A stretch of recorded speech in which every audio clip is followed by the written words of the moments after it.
Editing. Editing dalam pengolahan data adalah kegiatan memeriksa kelengkapan dan meneliti data-data yang telah dikumpulkan, terutama dari kelengkapan jawaban, keterbacaan tulisan, kejelasan makna, kesesuaian dan relevansinya dengan data yang lain. Tujuan dari tahapan ini adalah untuk menghilangkan kesalahan yang terdapat pada pencatatan di lapangan dan bersifat koreksi dan memudahkan proses pemberian kode serta pemrosesan data dengan teknis statistik.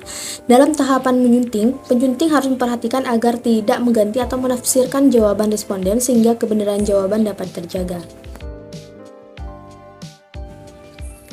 Coding atau pemberian kode adalah pengklasifikasian jawaban yang diberikan responden sesuai dengan macamnya.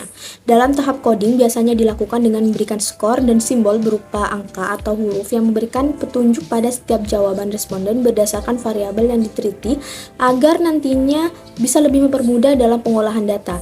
Dalam hal ini kita harus memperhatikan pemberian kode pada jenis pertanyaan yang diajukan, apakah pertanyaan itu terbuka atau pertanyaan tertutup. Untuk pertanyaan tertutup, kode ditentukan dengan mudah, misalnya 1 untuk jawaban ya dan kode 0 untuk tidak, atau ditambahkan kode 99 untuk jawaban yang kosong. Untuk pertanyaan terbuka dilakukan dengan tahapan tertentu, yaitu jawaban responden diperiksa untuk dibuat kategori jawaban tertentu. Apabila ternyata jawaban perlu dikategorikan, dibuat kategori yang sesuai. Setelah itu tiap kategori diberikan kode. Tabulasi. Pada tahapan ini kita melakukan data entry, menyusun dan menghitung data yang telah dikodekan ke dalam tabel. Tabulasi merupakan langkah selanjutnya setelah pemeriksaan dan pemberian kode. Dalam tahap tabulasi ini, data disusun dalam bentuk tabel agar lebih mudah dalam menganalisis data sesuai dengan tujuan penelitian. Tabel yang digunakan dalam penelitian ini adalah tabel frekuensi yang dinyatakan dalam persen. Tabel hasil tabulasi juga dapat berbentuk tabel frekuensi, tabel korelasi, tabel silang. Pada dasarnya juga ada dua cara pelaksanaan tabulasi, yaitu yang pertama tabulasi manual. Semua kegiatan dari perhitungan sampai penyajian tabel dilakukan dengan manual atau menggunakan tangan. Yang kedua yaitu tabulasi mekanis. Pelaksanaan dengan cara ini dibantu dengan peralatan tertentu seperti komputer. Semua kegiatan ini dilakukan dengan bantuan alat yang telah dipilih. Analisis data statistik deskriptif.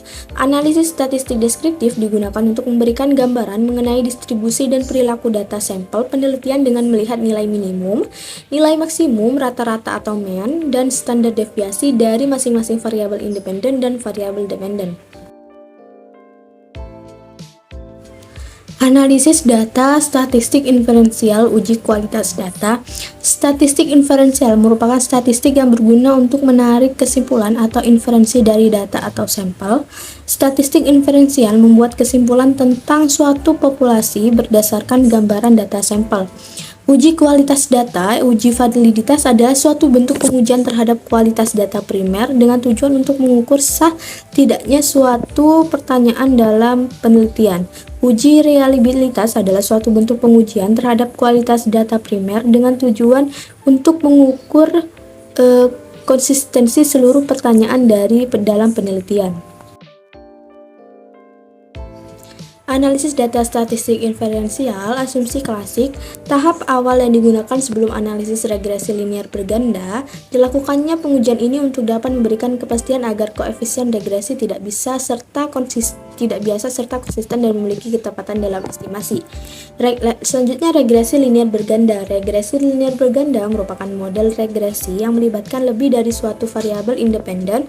Analisis regresi linear berganda dilakukan untuk mengetahui arah dan seberapa besar pengaruh variabel independen terhadap variabel dependen.